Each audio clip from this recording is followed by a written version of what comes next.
13 of the largest financial institutions in the world are now prohibited from doing business with the state of Oklahoma based on recent legislation pertaining to their ESG policies and perceived opposition to Oklahoma's oil and gas industry.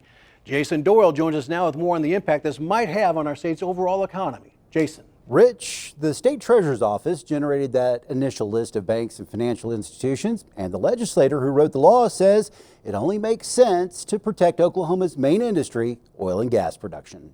ESG is an acronym for environmental, social, and governance. State Treasurer Todd Russ says he reviewed 160 banks and financial institutions which do business with the state of Oklahoma or the state invests into their businesses and funds.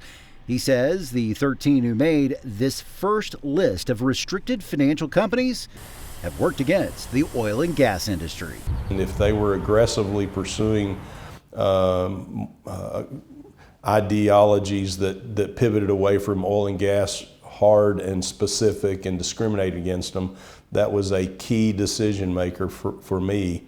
The list includes some of the biggest names in the financial world, like Wells Fargo, J.P. Morgan Chase, Bank of America, and State Street. J.P. Morgan Chase is the nation's largest bank. Bank of America ranks number 2, and Wells Fargo is the 4th largest bank in the U.S. We reached out to the large banks, but many of them reserved comment or did not respond. However, J.P. Morgan Chase did provide a statement saying the treasurer's decision is baseless. As the nation's largest bank, we are among the top financiers across the energy sector, including traditional energy sources.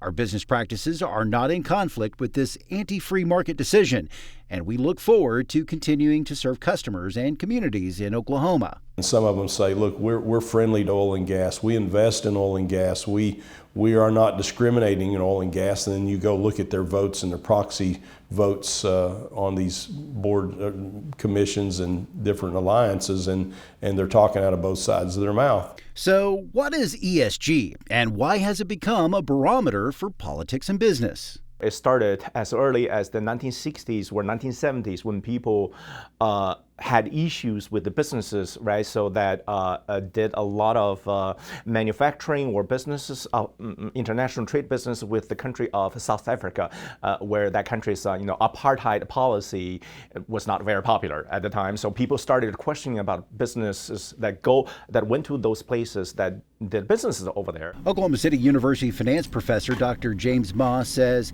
ESG has gained popularity since the turn of the century. Right now, if you look at the corporate world, almost all companies start to incorporate some measurement of some ESG measures. While Oklahoma and other oil and gas states are using ESG reports and ratings to generate lists of financial institutions to keep them from doing business with that state, that's not how investors use ESG. It oftentimes gets used as a bit of a catch-all that are almost weaponized for certain groups. That's not how we think about it. We really think of it as trying to do the best thing for our community, both in like the local sense in Oklahoma City, but in the broader sense because we want to have a great legacy. Harding says most investors want to have a positive impact on their community, and ESG guidance helps them achieve that. We very much value having a positive impact, and we look for those things because we like to invest in people and we like to have our investors join us that have the same positive vision for the future. Protecting Oklahoma's economic well-being is why Representative Mark McBride wrote the law last year.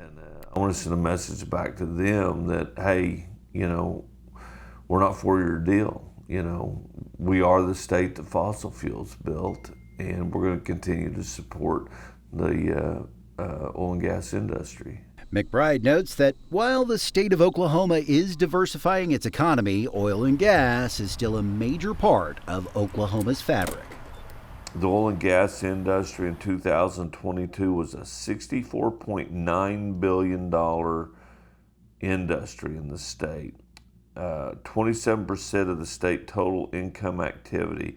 That equates to about 200,000 direct oil and gas jobs in Oklahoma, totaling $23.7 billion in salaries and wages. Treasurer Russ says that the restricted list only affects state of Oklahoma investments in contracting. It does not impact private investments or other development deals with private entities in our state. And there is a way for those companies to get off the list. They can appeal and try to state their case for the next 90 days, but at that point, if they haven't been convincing enough to come off the list, then they'll have to start the agencies and pensions, unless they are defiant and refuse to do it, they will have to start divesting them. Russ adds Oklahoma isn't the only place to protect its economic interests. This is not just Oklahoma. There's several states that have called them on the carpet already. That new state law mandates the state treasurer's office to review the list each year, adding names if more financial institutions decide to work against the oil and gas industry.